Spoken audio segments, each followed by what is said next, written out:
How many times have you heard of a company called Tencent? Tencent is ruining gaming. Tencent is buying up everything. The Chinese company dominating the video game industry, etc., etc. Probably every single major video game commentary channel on all of YouTube at one point or another has talked about them, and there's a very good reason for that.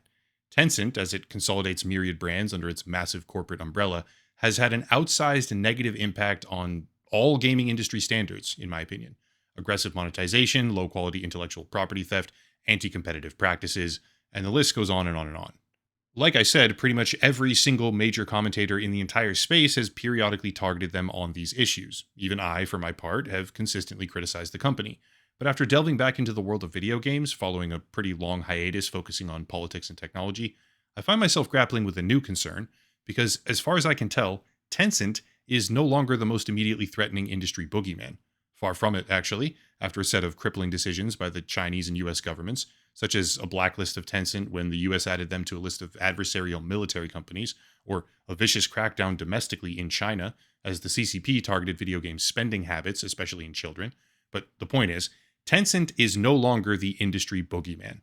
In my opinion, that title now falls to a sovereign nation, Saudi Arabia. Saudi Arabia is what's called an absolute monarchy, where the sovereign is the sole source of political power unrestrained by pesky constitutions or legislatures. In this case, the ruler is named Mohammed bin Salman, who also happens to be an avid video game player. In addition, as a result of oil exports, Saudi Arabia is one of the richest countries in the world. However, understanding that the market for exporting oil has a non-infinite runway, which they accurately do, Saudi Arabia is also making a fairly dramatic shift right now. Using something called the PIF, Public Investment Fund, Saudi Arabia is attempting to become a global gaming hub. Gaming as in video games, not casinos or gambling. Although video games and gambling kind of go hand in hand now. Anyway, particularly esports as of late is what they're focusing on, but the level of influence that the country is now accruing is very large.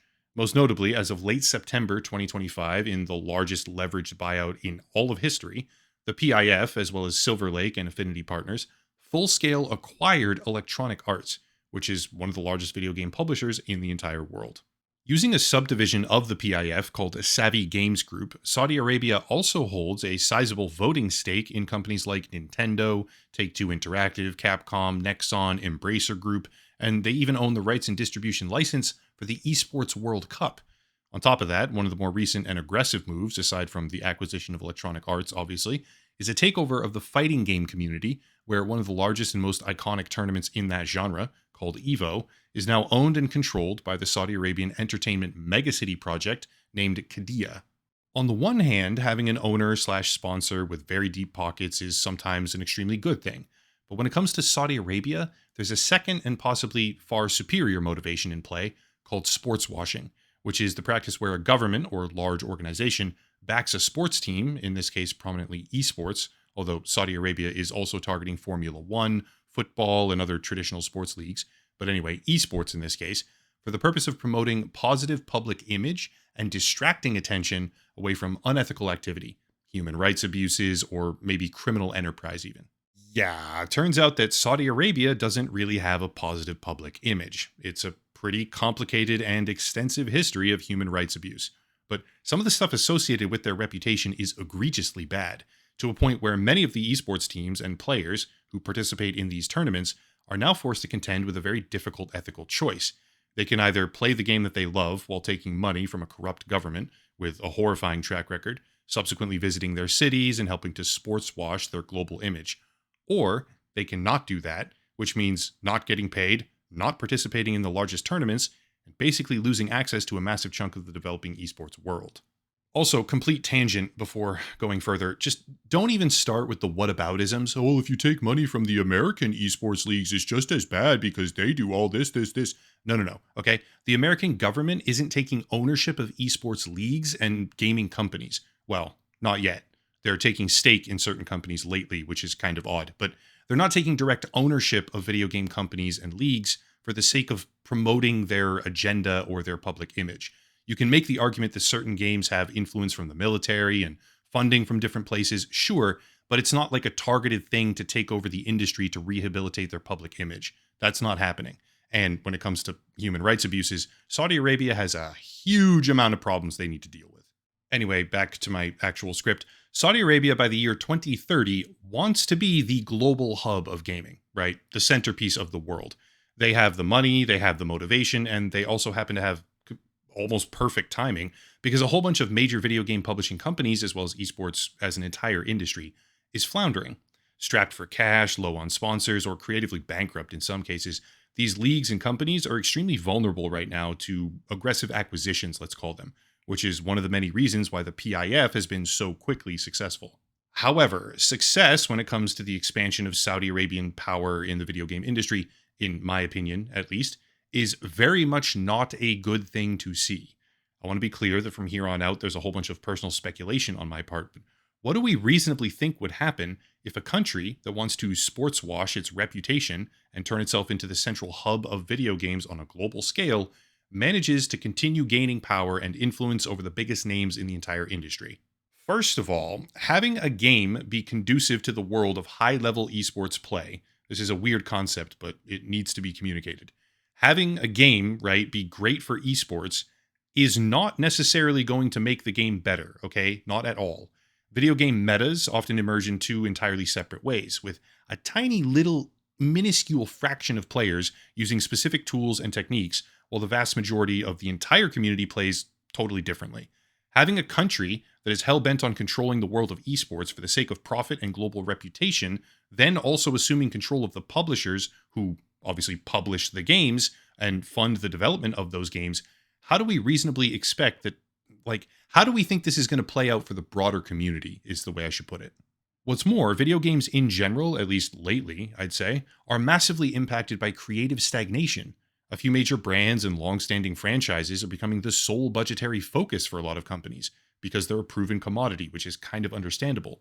But when lack of creative risk-taking is already at historic lows for most organizations out there, what the fuck do we think happens when a country that simply wants to more esports, like wants to produce more esports and sanitize their reputation, takes over and begins dictating corporate policy? Do we think that EA is suddenly going to revamp their focus on, like, BioWare, for example? Get back to the roots of older franchises that tens of millions of people loved and have been clamoring for, which have now been mistreated or mismanaged or stagnated for years? Or do we think they'll double down on specific sports franchises, continuing to aggressively over-monetize them, perhaps more so, because these leagues contain esports potential? Make no mistake here, one of the primary disagreements that most, if not all, gaming enthusiasts have had over the past, decade, it seems, is that the people making top-down decisions, right, the important people, aren't the people who actually care about video games. And if you then take a look at the massively growing influence of Saudi Arabia, we see a public investment fund on behalf of a sovereign nation attempting to sanitize their global reputation, which is, and I honestly can't believe I'm saying this, it's probably 2 or 3 steps worse than the corporate suits in America making decisions for the benefit of shareholders, right? It's worse. That was already bad, by the way. Don't get me wrong. I'm not saying it was good. But Saudi Arabia worming its way into the heart of the industry to try and create reputational soft power is definitively not going to result in better end products. All of the same fundamental arguments against Tencent as a company, perhaps even more so in this case, apply here as well. Huge adversarial company, or country in this case, buying up sections of the video game world for personal benefit, and maybe I'm just out of touch, which could certainly be the case, right? It could be true, but it feels like, contrary to the public outcry about how Tencent was impacting the industry, relatively few people with voices and platforms are acknowledging Saudi Arabia now. It's not just about game quality, monetization, or ethical conflict, by the way, it's also about subject matter. Here's an example. Ubisoft recently partnered up with Savvy Games Group, which is part of the Saudi PIF, obviously, and they did this to release DLC for Assassin's Creed Mirage, where the player is dropped into a city, Al Ula, or however you say it, which is now being pushed by the Saudi Arabian government as a tourist destination. Sure, older game, it's just DLC, easy to brush that off as inconsequential, I get it. But they just fucking acquired EA, which means the Saudi Arabian government, while trying to rehabilitate their global image with entertainment distractions, now has direct control of the publisher for a gaming franchise, Battlefield in this case, which historically has featured an Arab coalition as the bad guys. Considering the way that China attempts to exert explicit influence over what is produced in Hollywood, and I have a whole video topic about that as well on the channel, Do we honestly think that Saudi Arabia is going to be a hands-off contributor to the world of video games? Or do we much more reasonably assume that they'll manipulate narratives, themes, and franchise choices to make their country look good, censoring anything that ever misaligns with their goals? Because soft power is the mission, and sports washing, or entertainment washing, broadly speaking, is the tactic. There is no regulatory body on earth that can even do anything about this. We're not talking about America here, where antitrust is thankfully a thing. We're talking about Saudi Arabia, where they will do what they want to do, which means the only way that the takeover trajectory of their influence on video games ever even slows down is if the profit margins decrease or the public interest falls off.